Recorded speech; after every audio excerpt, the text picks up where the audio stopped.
Well, hello everyone, and welcome once again to Module 4 review with Q&A. This is a live recording, and today what we are going to do is quickly take a look back over the 3 lessons of Module 4, and then I will answer any questions that people may have about those particular lessons or any lessons in general that we have already covered. So without further ado, let's get started here. Get things going. All right, so in module number 4, what we were focusing on is how to get paid today rather than wait the 5 years in order to start reaping the rewards of your investments. So in lesson 1, we talked about generating extra cash, the different ways of doing that. In lesson 2, we then discussed about potentially delaying the mortgage pay down and dipping into some of the profit. And then in lesson 3, we talked about deal fees. So with lesson 1, again, it was all about generating extra cash, and we started off focusing on real estate deals themselves. We talked about the different types of lease options that one can do. We also talked about the buy, fix, and sell. And of course, we talked about assignments. And as you know, my opinion on assignments is that they're quick and easy. That's the best solution with respect to real estate deals. Also delved into different types of options rather than just lease options as well. So, you know, you could be optioning a piece of property that is sitting vacant in a municipality that you're very familiar with, and you know that that area is going to develop within the next 5, 10, 15 years. So you could actually enter into an option to purchase with the owner of that property, and you can either wait and reap the rewards, or you can actually assign that contract to somebody else who's willing to wait, and you can gain some profit that way as well. We also looked at the opportunity to consider secondary jobs, working on the side. And again, we're talking short-term pain for long-term gain here. So I use an example. If you're a teacher, why not do tutoring on the weekends or evenings and teaching summer school? Or if you're a mechanic, why not do some moonlight mechanic work and just to generate some extra cash? We also talked about the other investment revenues that are out there that you could potentially be, redirecting some of the profits from your savings accounts into creating extra cash for you to live on today. And a big one is multi-level marketing. This is one that gets a bad rap out there. There are some bad multi-level marketing companies, but it's historically most of the multi-level marketing companies that have been around for a long time are very good, solid companies. It's a great way to get into the world of business, to learn how to run a business. I've given you a snapshot of the top 25 multi-level marketing companies that are out there. I have very limited personal experience with them. However, I do know many very good, successful people who are involved part-time and full-time in some of those companies that you see there on the screen. So again, it's something else to consider. Then taking a look at a concept of helping others help you. So I put out the idea of creating a joint venture deal where the partners will actually not take any of the cash flow from the particular property, but they will reap the rewards of all the equity growth.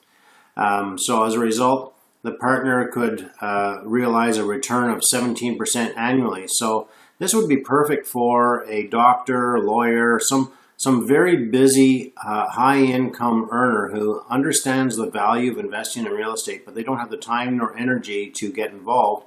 And they're not looking for cash flow today. They already have a good lifestyle. They're making lots of money today. What they're looking for is profits down the road. So they're quite willing to entertain a deal where you take all the cash flow, but they'll take all the equity growth, and their investment is secured by that piece of real estate. So it's definitely a good deal for the joint venture partners. It's also a great deal for yourself, because as they get the equity growth, you're getting all of the cash flow for yourself. And one deal could generate upwards of $500 per month for you. So if you found 1 or 2 investors, you might be able to get 4 or half a dozen deals put together where You facilitate the transaction for them. They own the properties, but you end up managing the properties and doing all the hard work for them, and you get a cash flow of $500 a month from each individual property. So if that was the case, there's really no limit as to how many you can actually do, which is why we've got the infinite symbol there. Then in lesson number 2, we talked about the opportunity to reduce the amount of money from the cash flow to reduce the pay down the debt quickly. The whole point of the 5 Homes to Freedom is to pay down the debt as quickly as possible to generate as much equity in the property that you can either tap into and or increase the cash flow from the individual properties. So if you tap into some of the cash flow earlier than what the program is designed for, that's fine. There's no problem with that. You can take 50% of it, you can take 100% of it, and use that to offset your lifestyle today or complement your lifestyle today. You just have to keep in mind that it is going to prolong the end result that you're looking for. So the questions, what do you really want? When do you want to retire? How much cash flow do you actually need? So these are the questions you need to ask, but you can definitely entertain the thought of taking some of the cash flow from the profit, paying yourself, and using the balance to pay off or reduce the debt on the property. Then in lesson number 3, we talked about actually getting paid to do some transactions. So a typical transaction looks like this, where you've got $325,000 purchase price, $260,000 mortgage. The investor has to bring $65,000 to the table plus closing costs, so they're into it for $71,000. And what I'm suggesting is you add on top of that $71,000 a 2% deal fee. So all of a sudden that total investment for your partner goes up to $77,500. Now, it really is not going to impact the investor a whole lot. The return on their investment might drop by 1, maybe 2% annually, but at $77,500, they're still going to receive a very good return on their investment. So what you have to do is show them that you're doing all the work and you need to be paid to put this deal together, and you are definitely worth every penny of that $6,500. So, and this comes down to you convincing them why they need to be paying or considering to pay a deal fee. And the bottom line is you are the expert. You have to act like the expert. You have to bring a team of experts with you, and you do all of the work, provide all of the expertise, so the investor just hands over the money. You invest the money into an asset that their investment is secured against, so they're very happy with the whole process, and you're off to the races. Now, my top 3 methods on how to get paid now, and actually I put 4 in here, and you'll see why. The first one is the deal fees. Quite simply is because it's the easiest to create, and it's also easy to justify for all the work that you do as well. The second one is the assignments and or the joint venture deals, where you actually do a deal with a partner where they get the equity, you get the cash flow. That's the joint venture deals I'm talking about. Or creating contracts, putting deals under contract and assigning them to other investors. Very easy to, relatively easy to do, and it's very quick and easy cash. The third method to help pay yourself now is by restructuring your personal finances. I mean, by spending less is almost the same as making more. I'm not a strong advocate of reducing one's expenses and reducing your lifestyle. I'm definitely all about generating more cash flow in order to maintain and or improve your lifestyle. However, there are definitely ways that even for myself, I can easily see how I could probably shave $100 to $200 a month off of our living expenses, and it really wouldn't impact our lifestyle at all.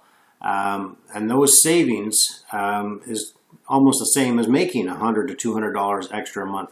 And you could turn around and apply those savings to the debt reduction, or you can use those savings to help reduce the need for generating more cash flow for your own personal lifestyle.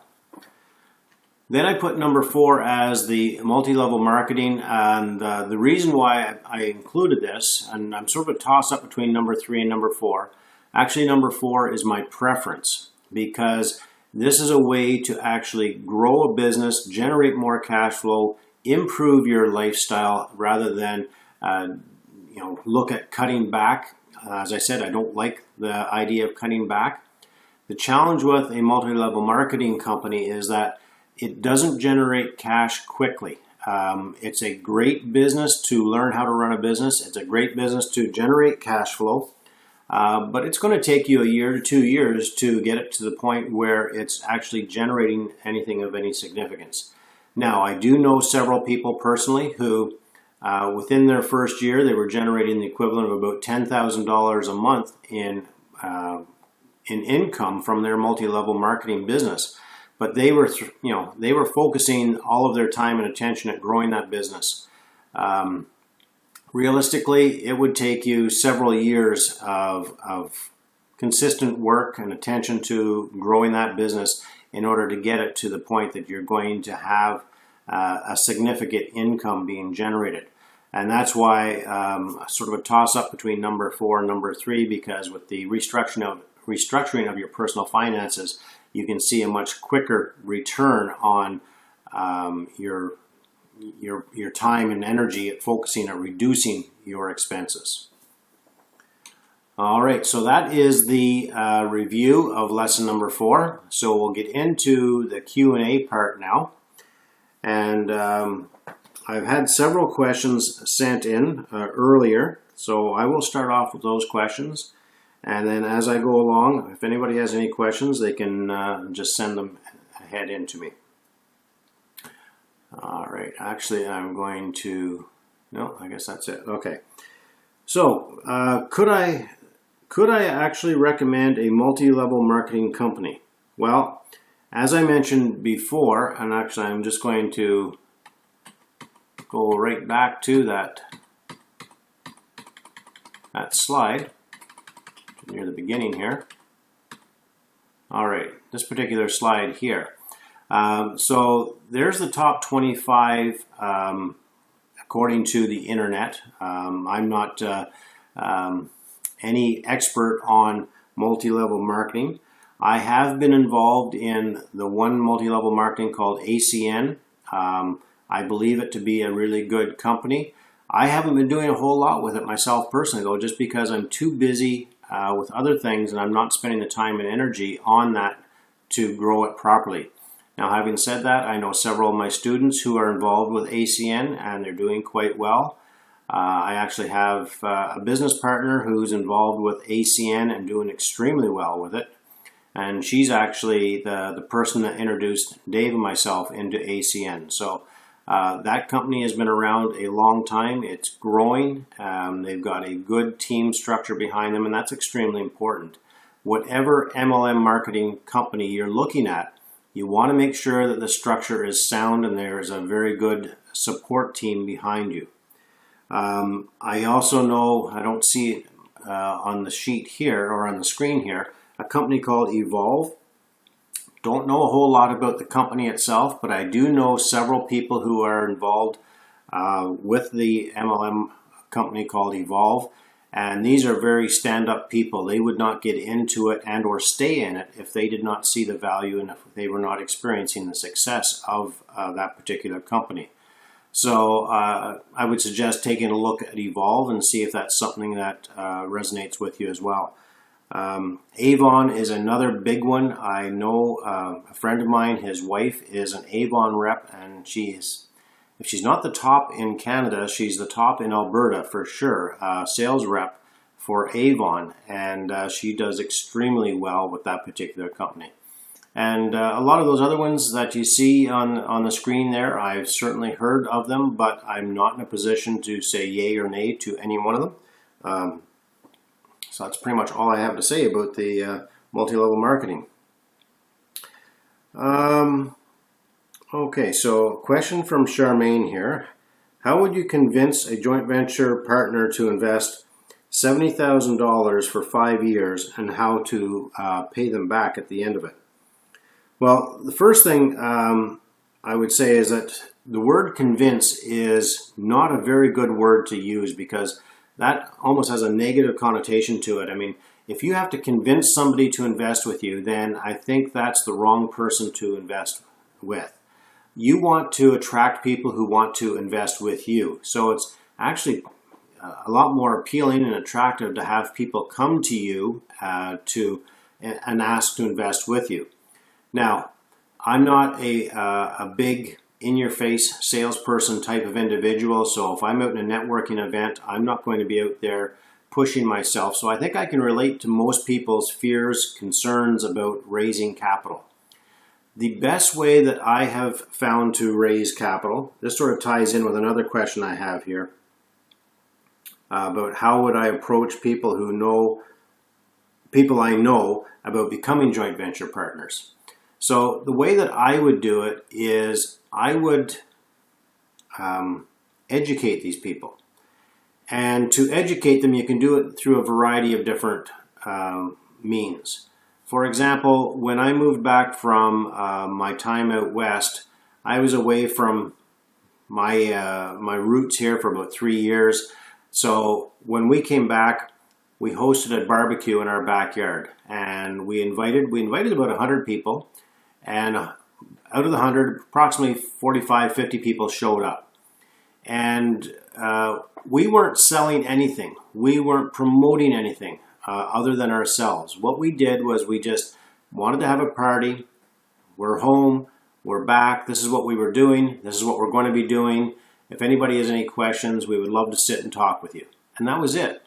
Now, as a result of that, I can't say for sure that any deals or any investments came directly from that. However, you talk to people and people talk to other people and word just gets around. And I like to use the analogy that I'm like a farmer.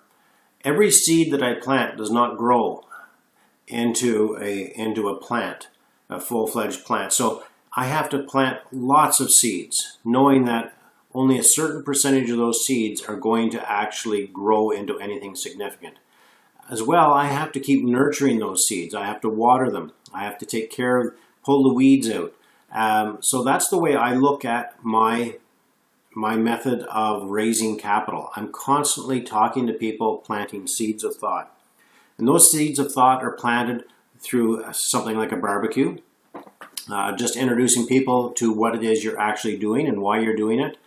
I write a newsletter, and I started off with my newsletter. I didn't have very many people. I think I had maybe 25 or 30 people, but over the years, growing as an investor and as an educator, my database has grown significantly. So I think I have about 1,500 people in my email list now that get my monthly newsletter. But it doesn't matter if it's 10 or 15 or 1,500. Get yourself writing a newsletter. Explain to people in your monthly newsletter what you're doing with respect to real estate. Give them a little tip about real estate. You know, depending on the time of year, you might want to, if it's in the fall, you tell them how to prepare their gardens, how to prepare their house, get ready for the winter. All kinds of good real estate tips that you can share with people. If it's an investment opportunity, you can plant the seed of thought about the value of investing in real estate. You can talk about the 6 or 7 profit centers of real estate. So there's a topic that you can put into your next 7 newsletters. So there's all kinds of really good information you can share for free with all these people. And what you're doing is you're educating them. Then what you can do is in your newsletter is you can also share with them some success stories. Now, if you're a brand new investor and you don't have any of your own success stories, what you can do is you can start celebrating and sharing other people's success stories. So, for example, you could share a story that I've shared in the past where I was able to place an RSP mortgage on one of my rental properties to extract the equity out of that property and pay myself back the amount of money that I had for the initial down payment. Now, what I'm doing is I'm explaining the whole process of RSP investing in that little story. So somebody reading that story is going to say, oh, I didn't know you could do that. They're going to contact you and say, well, how did that happen? How can I invest in real estate? That opens up the door for you then to share with these individuals what they can do and how they can improve their investment strategies as well. So it's all about sharing the ideas through education in a very casual, low pressure situation. I never ask for money, which is why when Charmaine asked the question, how would you convince? I don't convince anybody. I share with people the opportunities, and if they can't see it for themselves, then I move on. But I also provide them with the information or the opportunity to learn so they understand the benefits of investing in real estate. Now, I also have a book called Creative Investing for Canadians, Canadian Real Estate Investing for Canadians. I co-authored with my good friend Dave DeBow. It's a small book, about 100 pages long, and it's a very basic education book about investing in real estate, the benefits of investing in real estate. It's a great tool to use to educate potential investors. So I use this book as a business card, and I will hand these books out for free to people, and they'll read the book, and then that will just sort of initiate some conversation. They'll ask some questions about it, and what they're doing is they're learning the value of investing in real estate, because you have to realize that nobody else is telling them how good real estate is. The investment gurus out there that are taking people's money and putting them into the mutual funds, people at the banks, the money managers at the banks, the money managers at investment group, or all of these other types of investment companies, they speak badly of real estate because that doesn't put money in their pocket. The only money that goes in their pocket is when they convince you to buy into the mutual funds or the stock market. So that's why you hear a lot of, well, real estate is very, very risky. Well, real estate is no more risky. Actually, I consider it to be far less risky than investing in the stock market if it's done properly. If you just hand your money over to a stranger to invest it for you in real estate, that is extremely risky. So it's all relative. So it's all about education and how you can educate those people. Obviously, you don't have a book yourself necessarily, but you can go to Chapters and invest in a couple very entry-level investing books for real estate, and you can use these as a tool to help you educate potential investors. And you can say, hey Joe, I've got this potential opportunity to invest in real estate that I think might be of interest to you. But you know what? Maybe if you were to read this book first, it might help answer some of your questions about investing in real estate, and then we can sit and have a chat about what you read in the book and the opportunity I have. How does that sound? Give them a week or 2 weeks to look the book over and read it, and then you go back, pick the book up, and start talking with them about it. Okay, so next question I have here is, have I done any deals with deal fees involved? And the simple answer is yes. For the longest time, though, I did many deals without deal fees attached to them. It's only recently, like in the past 5 years, that I really started to feel comfortable for myself to do deal fees. And that's part of my own paradigms, part of my own self-image and confidence. And I know that may or may not surprise many of you, given my success in real estate in the past. You would think that I would have no problem asking for a deal fee, but and this is why I feel I can relate to most people's fears and concerns, because I have the exact same issues as well. But I will tell you that a few years ago, 3 years ago, I guess it is now, I did 2 deals in 1 year where I asked for deal fees, or I structured it with deal fees. Now both these deals were quite a bit larger than single-family homes, but it's all relative. It doesn't matter the size of the deal. And I structured both deals with deal fees. One was a purchase and one was a sale. So I was receiving a deal fee for each of these deals, and in my mind it was a significant amount of money. In hindsight, I could have and should have asked for considerably more, because what I realized was the partners in those deals, they had no issue at all paying those deal fees. They saw the full value and they appreciated all the work that I did, and not one person ever questioned the deal fee. They just accepted that as part of the equation. I included it in the analysis of the property. So there was full disclosure. There was nothing hidden from any of the partners. And moving forward, any deals I do with any of my investors are all going to have deal fees attached to them. Simply because I now understand, better understand the full value of what I bring to the table. And that's what you need to learn and understand, is that you bring a lot of value to the table. So I'm just going to scroll down here to that one slide.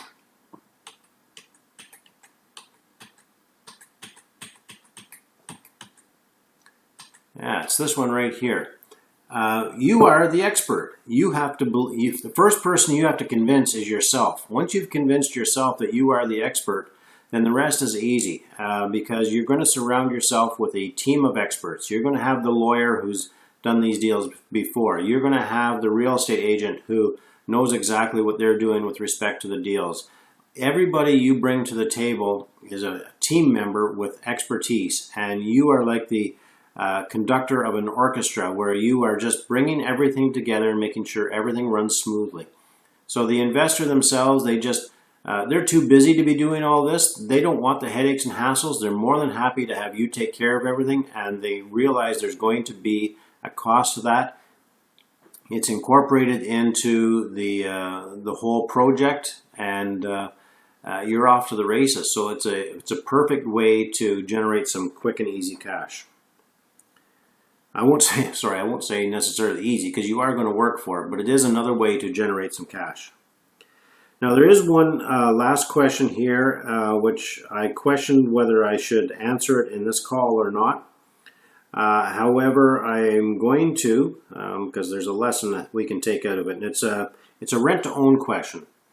So I don't want to get into the details too deeply about the rent-to-own process.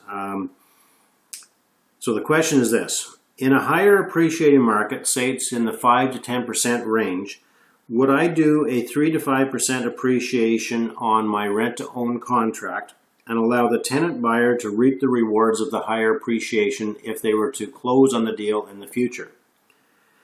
So what he's asking there is, I buy a property at a set price, and I determine what the future price is going to be that I'm going to sell it to the tenant buyer at say a 3 to 5% increase. If the market increases higher than say 5%, if it goes up twice that amount, am I okay with the tenant reaping the benefits of that increase in appreciation? For many people who do this business, what they do is they'll structure it that if the appreciation is greater than what they agreed upon, they will renegotiate the deal to try to make more profit. That's not my mindset. That's not the way I like to do business. I like to make it a win-win for everybody if and when possible. So when I structure my deal as a rent-to-own, now keep in mind I haven't done any for a few years, but when I was doing them and doing them on a regular basis, my minimum amount of profit that I would put a deal together for was $30,000. The average was around $40,000 profit, and that's over a 3-year period, 3 to 4 year period. I would make sure that the property value was at least equal to or greater than the agreed upon price that we set with the tenant buyer. If the price was lower than what we agreed on, if it didn't appreciate enough, then we would either extend the deal and wait until the appreciation, the value appreciated, or we might renegotiate and drop the profit down a little bit, because if the property wasn't worth what we thought it was going to be, then it was going to be difficult for them to get financing for it and the deal's going to die, and I'd rather the deal not die. On the flip side, if the property increases in value at twice the rate that I did my calculations on, the way I look at it is I'm happy with the $40,000 I made. I don't need to make another $10,000, $20,000, $30,000 and gouge the tenant buyer. Let the tenant buyer enjoy that extra appreciation and have a happy tenant buyer with a great testimonial, because then it's going to be easier to find more tenant buyers in the future as well. So you definitely want to make it a win-win. To me, it's the right thing to do. It's the integrity that I operate by. I like to treat people the way that I would want to be treated as well. So that's why I decided to share this question with the group in the 5 homes, because it doesn't directly relate to the 5 homes program, but the integrity part does. I mean, you want to make sure that whatever you do with real estate, whether it be buying homes or whether it be bringing joint venture partners into the deal, don't nickel and dime people. With your joint venture partner, don't look for the cheapest money out there. Look for a joint venture partner who you can pay a really good return. If your joint venture partner says that they'd be happy with a 9 or 10% return, don't simply pay them the 9 or 10% when you can afford to pay them 16 or 18%. What you want to do is say, great, well, let's do the deal then at 10%, but when the deal comes to fruition, if everything goes the way it should go, and you can afford to pay them 18%, maybe you pay them 15%. So that 5% is an added bonus. That's going to make your joint venture partner extremely happy, and having an extremely happy joint venture partner means more deals down the road for you. All right, so that's it with respect to questions I have, and there's no other questions that have come in tonight. So I appreciate, there we go, I appreciate everybody's attention, and if you have any questions, please feel free to email me at ken@5homestofreedom.com.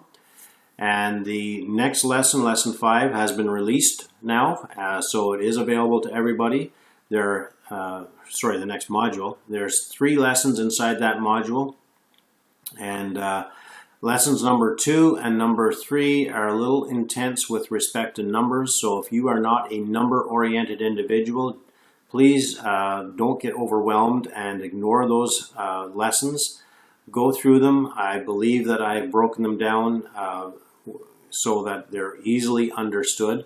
What I would suggest you do, if you do find it confusing and overwhelming, try and find somebody else who is a numbers person, who enjoys the numbers, and sit down and watch it with them and go through the whole process together. And of course, I will be answering questions on our next call, and also be having live calls throughout the course of the year as well. And my email is open 24/7 for people to ask questions as we go forward as well. All right, so thank you very much, everyone, and look forward to talking to you for our module number 5 Q&A.